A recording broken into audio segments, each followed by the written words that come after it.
Welcome to RTV. నేను మీ గయాజ్ని.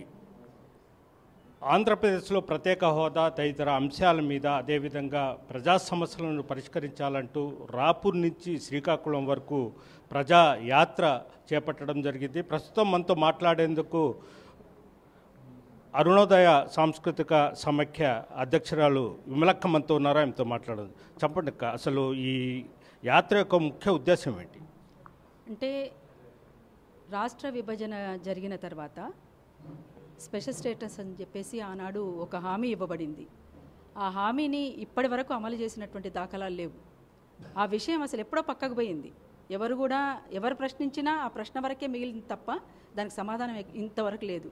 అందుకోసమే మేమంతా పిఓడబ్ల్యూ స్త్రీ విముక్తి, రైతు కూలీ ఆంధ్రప్రదేశ్ రైతు కూలీ సంఘం, అరుణోదయ సాంస్కృతిక సమాఖ్య, పీడిఎస్ విజృంభణ, ఏఐఎఫ్టియు, ఈ ప్రజా సంఘాలన్నీ కలిసి ఈ విషయాలన్నింటినీ కూడా లేవనెత్తుతూ జన చైతన్య యాత్ర అని చెప్పేసి ఒక యాత్ర చేపట్టాం. అది నిన్నటి నుండి. ఎందుకంటే దానికి ఒక చారిత్రక నేపథ్యం ఉంది కనుక. అందులో 133వ జయంతి డాక్టర్ బిఆర్ అంబేద్కర్ది.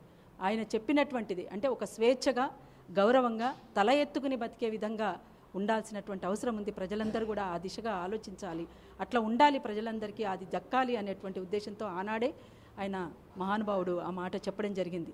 అట్లా రాజ్యాంగంలో పొందుపరచబడినటువంటి హక్కులన్నీ కూడా ప్రజలకు చెందాలి అని చెప్పేసి అతను కోరుకున్నటువంటి వ్యక్తి. అందుకోసమే ఆ రోజు ఆయన స్ఫూర్తితో, డాక్టర్ బిఆర్ అంబేద్కర్ స్ఫూర్తితోటి తానంచెర్ల నుండి, ఇదే నెల్లూరు జిల్లాకు ఉన్నటువంటి ఒక చారిత్రక నేపథ్యాన్ని కూడా దృష్టిలోకి తీసుకొని, నెల్లూరు జిల్లా రాపూర్ మండల్ తానంచెర్ల అక్కడ తెలుగు గంగ ప్రాజెక్టు కింద నిర్వాసితులు కాబడినటువంటి వాళ్ళకి ఇప్పటికీ కూడా వాళ్ళకేమీ కూడా చెందలేదు. ఇప్పటిదాకా ఎందుకండి, బాక్రానంగల్ ప్రాజెక్ట్ నుంచి మొదలుకొని ఇప్పటి వరకు కూడా నిర్వాసితులు ఎక్కడైనా కూడా నిర్వాసితులుగానే ఉన్నారు తప్ప ఎక్కడ కూడా ప్రజలకు న్యాయం జరిగినటువంటి దాఖలాలు లేవు. ముందుగా మాట్లాడతారు, ఏ ప్రాజెక్ట్ అయినా కానీ ఈ ప్రాజెక్ట్ అయితే మీకు అందరికీ కూడా ఉద్యోగాలు వస్తాయని, ఇక్కడ లోకల్ వాళ్ళకు ఉద్యోగాలు వస్తాయని, మొత్తం నీళ్లు ఎక్కడంటే అక్కడ నీళ్లు ఉంటాయని చెప్పేసి. నీళ్ళే కాదు, దున్నుకునే వారి భూమి కూడా కావాలి. నీళ్లున్నంత మాత్రానే కాదు కదా, భూమి కూడా కావాలి. భూమి ఎవరి చేతుల్లో ఉంది? ఇవాళ లక్షలాది ఎకరాల భూమిని పెద్ద పెద్ద కార్పొరేట్ శక్తులకు తాకట్టు పెడుతున్నటువంటి పరిస్థితి ఉంది. కానీ పేదలకు సెంటు భూమి లేనటువంటి పేదలు ఇంకా చాలామంది ఉన్నారు, అనేక మంది దళితులు ఉన్నారు.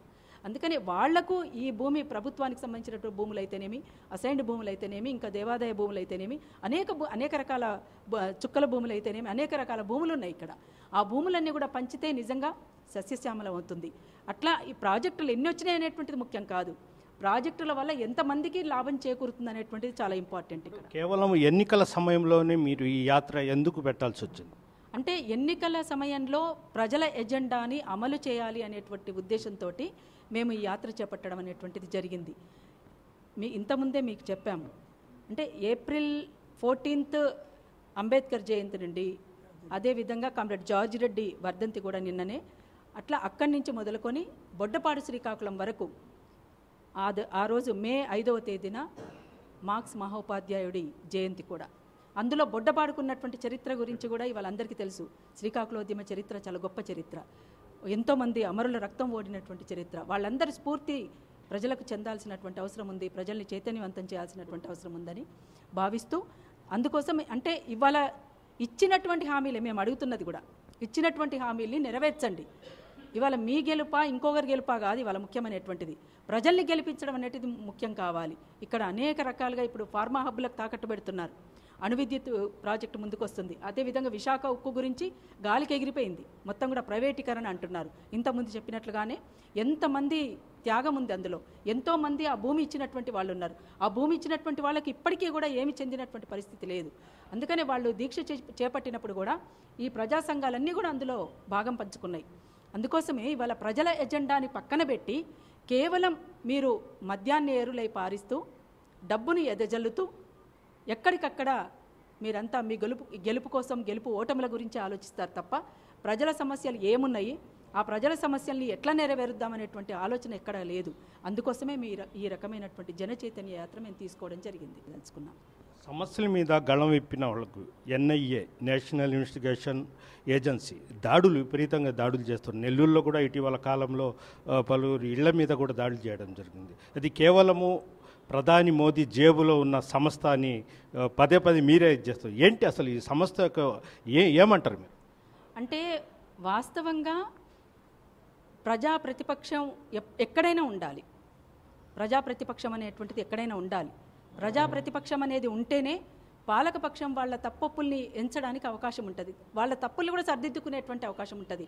కానీ వాళ్ళు ఉన్నటువంటి పాలకులు ఎవరైనా సరే వాళ్ళెవ్వరూ కూడా ప్రశ్నిస్తున్నటువంటి వాళ్ళ గొంతుల్ని నొక్కడానికే ప్రయత్నం చేస్తున్నారు. ఎక్కడెక్కడ ఎవరైనా ప్రశ్నించడానికి ముందుకొస్తున్నారంటే అటు హక్కుల సంఘాల మీద కావచ్చు, ఇటు ప్రజా సంఘాల మీద కావచ్చు, వివిధ ప్రజల పక్షాన్ని నిలబడి ఉన్నటువంటి ప్రతిపక్షం మీద కావచ్చు, ఎవరి మీదనైనా కానీ వాళ్ళని అణిచివేయడానికి ఒకటి ఆయుధాన్ని ఎంచుకున్నారు వాళ్ళు, ఎన్ఐఏ అనేటువంటిది. అందుకనే ఎన్ఐఏ దాడుల్ని చేస్తూ భయభ్రాంతులకు గురి చేస్తున్నటువంటి పరిస్థితి ఇవాళ తెలుగు రాష్ట్రాల్లో కొనసాగుతున్నటువంటిది మనం చూస్తూ ఉన్నాం. అందుకోసం ఇది సరైంది కాదు అని చెప్పేసి మేము కూడా భావిస్తూ ఉన్నాం. మేము మొదటి నుంచి కూడా చెప్తా ఉన్నాం, ఇది సరైంది కాదు. ఇట్లా ప్రశ్నించే హక్కు కోసమే, అంటే జీవించే హక్కు కోసం కూడా మనం గళమెత్తకపోతే అసలు ఎందుకోసం మరి ఇక్కడ ఇవాళ 75 ఏళ్ల స్వతంత్ర భారతం అని చెప్తున్నటువంటి మీరే అభివృద్ధి అభివృద్ధి అంటున్నారు.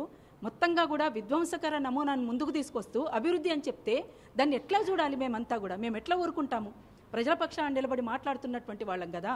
అందుకోసం ప్రజా ప్రతిపక్షంగా ఉన్నటువంటి మాలాంటి వాళ్ళు ఎంతోమంది ఉన్నారు ఇక్కడ.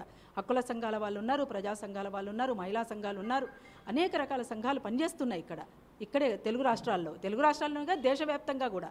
అందుకోసం ప్రజల పక్షాన నిలబడి పనిచేస్తున్నటువంటి ఏ సంఘం పైన కానీ ఈ రకమైనటువంటి దాడులకు ఇవాళ బీజేపీ ప్రభుత్వం చేస్తుంది.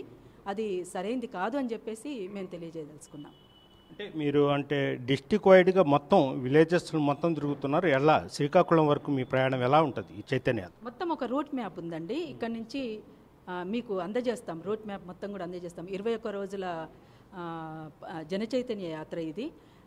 ఏ జిల్లాకు ఉన్నటువంటి ఆయా సమస్యల్ని లేవనెత్తుతూ, ఏ జిల్లాకు ఎక్కడెక్కడ ఏమేమి సమస్యలు ఉన్నాయో అన్ని రకాల సమస్యల్ని లేవనెత్తుతూ ప్రజల్ని చైతన్యవంతం చేస్తూ ఈ యాత్ర ముందుకు సాగుతుంది. చివరగా బొడ్డపాడు శ్రీకాకుళ ఉద్యమంలో ఎంతోమంది అసువులు బాసినరు. సుబ్బారావు పాణిగ్రహం నుంచి మొదలుకొని, పంచాది నిర్మల్ నుంచి మొదలుకొని, కుమారన్న నుంచి మొదలుకొని, పైలా చంద్రక్క, జయక్క, ఎంతోమంది ఉన్నారు. ఇట్లాంటి వాళ్ళ స్ఫూర్తితోటి మనమంతా ఇంకా ముందుకు సాగాల్సినటువంటి అవసరం ఉంటుందని, ప్రజా సమస్యల్ని పక్కన పెట్టి కేవలం ఇవాళ మేము గెలిస్తే చాలు, మా గెలుపు ఓటంలే ముఖ్యం, ప్రజల సమస్యలు మాకు అసలు అవసరమే లేదు అని అనుకుంటే మాత్రం ప్రజలు ఊరుకోరు. ఇక్కడెక్కడైనా కానీ ప్రజలకు పోరాడే చరిత్ర ఉంది, పోరాడినటువంటి చరిత్ర ఉంది, పోరాడుతారు, ఖచ్చితంగా వాళ్ళ సమస్యల్ని పరిష్కరించుకుంటారు. అది ఉద్యమాల ద్వారా మాత్రమే. అంతేకాకుండా ఇవాళ ఇంకొకటి కూడా ఏంది అంటే, చాలా దుర్మార్గంగా అసలు మద్యపానమే భయంకరమైంది అని అనుకుంటున్నప్పుడు ఇంకొక అడుగు ముందుకు వేసి గంజాయి అనేటువంటి దాన్ని ఎక్కడికక్కడ విచ్చలవిడిగా అమ్ముతున్న పరిస్థితి మనం చూస్తూ ఉన్నాం. 13-14 సంవత్సరాల పిల్లలు ఆఖరికి టీ కొట్లల్లో, పాన్ షాపులలో కూడా గంజాయి కొనుక్కొని తాగుతూ నిర్వీర్యమైపోయి మంచానబడి ఎందుకు పనికి రాకుండా పోతున్నారు. దాన్ని చూసి కుటుంబాలే అల్లాడిపోతున్నటువంటి పరిస్థితి ఉంది. అంటే అసలు రేపటి భవిష్యత్తు ఏమిటి సమాజంది? రేపు ఏమైపోతుంది? ఇవాళ ఈ సమాజం ఇట్లా ఉంది, ఈ రకంగా దీని నుంచి బయటపడాలని మనం కోరుకుంటుంటే ఇంకా ఒక అడుగు ముందుకు పోయి గంజాయిని ఎక్కడ పడితే అక్కడ విచ్చలవిడిగా అమ్ముతున్నటువంటి పరిస్థితిలో అసలు రేపటి తరం యొక్క ఇవాళ ఉన్నటువంటి తరానికి మనం ఏం సమాజాన్ని అందిస్తున్నాం అనేటువంటిది ఒక భయంకరంగానే ఉన్నది. అందుకోసం ఇవాళ పర్యావరణ విధ్వంసం ఒకవైపున కొనసాగుతుంది, ఇంకొక వైపున ప్రజల సమస్యలన్నీ కూడా మరుగున పడేసి వాళ్ళ ఇష్టారాజ్యంగా ఉంటున్న పరిస్థితి ఉంది. అందుకని ఇన్ని రకాల సమస్యల మధ్యన అసలు ఒకటా రెండా అండి, 1000 ఎకరాల్ని ఫార్మా హబ్బులకు తాకట్టు పెడుతున్నారంటే ఏమైపోతుంది? ఎంత కాలుష్యకారకం అయిపోతుంది. ఇప్పటికే మొత్తం ఒకవైపున పొల్యూషన్ తోటి ఇప్పుడు మనం చూస్తూ ఉన్నాం ఇంత ఎండలు. ఈ రకమైన ఎండలు మేలో ఉండాలి, ఏప్రిల్లోనే వచ్చేసినాయి. కానీ ఇప్పుడు రోజుకు మారిపోతున్నటువంటి పర్యావరణం కూడా దీనికి కారణం పాలకుల యొక్క పాపమే, పాలకుల యొక్క నేరమే. అందుకని ప్రతి ఒక్కరు కూడా ఈ దిశగా ఆలోచించి ఇది ప్రజల కోసం చేస్తున్నటువంటి జనచైతన్య యాత్ర, ప్రజలకు న్యాయం జరగాలని, అంతేకాకుండా వ్యవసాయ రంగం అంతా కూడా సంక్షోభంలోకి నెట్టబడి రైతులందరూ కూడా ఆత్మహత్యలు చేసుకుంటున్నటువంటి పరిస్థితి ఉన్నది. అందుకని వ్యవసాయ రంగాన్ని కాపాడుకోవాల్సినటువంటి అవసరం ఉన్నది. ఇంకొక వైపున ప్రతి ఒక్కరూ వేదికలు ఎక్కితే చాలు, నాయకులంతా కూడా రైతే రాజు, రైతే దేశానికి వెన్నెముక అని మాట్లాడతారు, కానీ అదే రైతు ఇవాళ రోడ్డున పడి వచ్చేటువంటి పరిస్థితి ఉన్నది. ఉరికొయ్యలెక్కి ఉరికంబం ఎక్కుతున్నటువంటి పరిస్థితి ఉంది. అసలు మట్టి వాసనలతోటి పరిడవిల్లాల్సినటువంటి ఈ నేల మొత్తంగా రైతుల యొక్క ఆత్మహత్యలతోటి, కమురు వాసనలతోటి ఇవాళ నేలంతా కూడా ఉండిపోయింది. అందుకోసమే ఇవాళ ఖచ్చితంగా మొత్తం రైతులు చేస్తున్నటువంటి పోరాటానికి కూడా ఈ ప్రజా సంఘాలు జనచైతన్య యాత్ర సంఘీభావం పలుకుతుంది. ప్రతి ఒక్కరూ ఏ వస్తువు తయారు చేసినా ఆ వస్తువు ధర నిర్ణయించడానికి వాళ్ళే ఉంటారు, కానీ రైతు పండించినటువంటి పంటకు మాత్రం రైతు నిర్ణయించుకునే శక్తి లేదు. అందుకనే రైతే రాజయిన నాడే ఖచ్చితంగా ఆ దేశం బ్రహ్మాండంగా ముందుకు సాగుతుంది. ఆ దిశగా ఆలోచించాలని, అట్లా ఆలోచిస్తేనే మనకు మనుగడ ఉంటుందనేటువంటి ఉద్దేశంతో అందరికీ కూడా తెలియజేస్తాం. చివరిగా అంటే నెల్లూరు జిల్లా సారా ఉద్యమానికి పురిటిగడ్డ, చాలా అసలు ఉద్యమానికే పురిటిగడ్డ. ఫస్ట్ రాపూరు కూటాలమర్రి దగ్గర ఎన్కౌంటర్ జరిగింది, ఉద్యమాలు ప్రజా ఉద్యమం కోసమే. అదేవిధంగా సూర్యం పద్మక్క కూడా ఇక్కడే ఎన్కౌంటర్ ప్రజా సమస్యలు. ఆ అమరులైన వారి మీద ఒక చిన్న చరణం అంటే అమరులందరి మీద కలిపి ఒకటి పాట పాడతానండి. భారత విప్లవోద్యమంలో అసువులు వాసినటువంటి అమరవీరులందరికీ కూడా వినమ్రంగా అరుణోదయ విప్లవ జోహార్లు తెలియజేస్తుంది. వీరుల సన్నిధి నేల శూరుల పెన్నిది, మాసిపోని గురుతులై స్మృతుల గన్నది, కాలగతుల గన్నది, స్మృతుల గన్నది, కాలగతుల గన్నది, స్మృతుల గన్నది, కాలగతుల గన్నది. యుద్ధ వీరులను గన్నది, శాంతి దూతలను గన్నది, యుద్ధ వీరులను గన్నది, శాంతి దూతలను గన్నది, ఎత్తిన పిడికిళ్లను గలిపే ఉద్యమ సారది, త్యాగాల వారది. వీరుల సన్నిధి నేల శూరుల పెన్నిది, మాసిపోని గురుతులై స్మృతుల గన్నది, కాలగతుల గన్నది,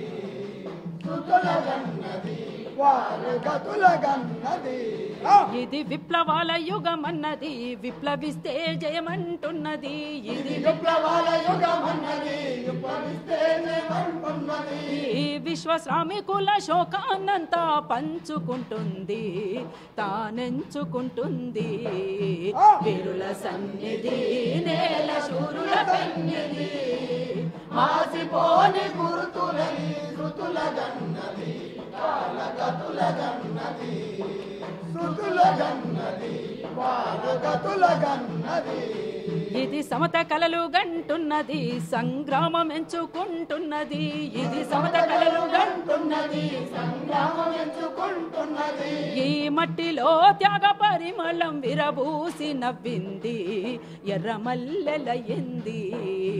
వీరుల సన్నిధి నేల శూరుల పెన్నిది, మాసిపోని గురుతులై శృతుల గన్నది, కాలగతుల గన్నది, శృతుల గన్నది, కాలగతుల గన్నది.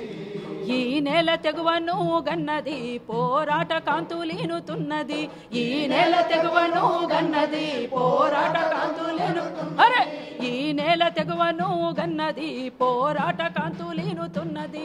ఈ నేల తెగువను గన్నది, పోరాట కాంతులీనుతున్నది. అరుణోదయ ప్రణమిల్లి సలామన్నది, లాల్ సలామన్నది.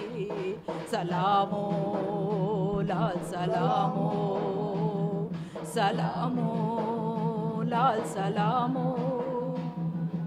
అమరులకు సలాము, అరుణోదయ సలాము, అమరులకు సలాము, అరుణోదయ సలాము, అరుణోదయ సలాము, అరుణోదయ సలాము, అరుణోదయ సలాము, అరుణోదయ సలాము.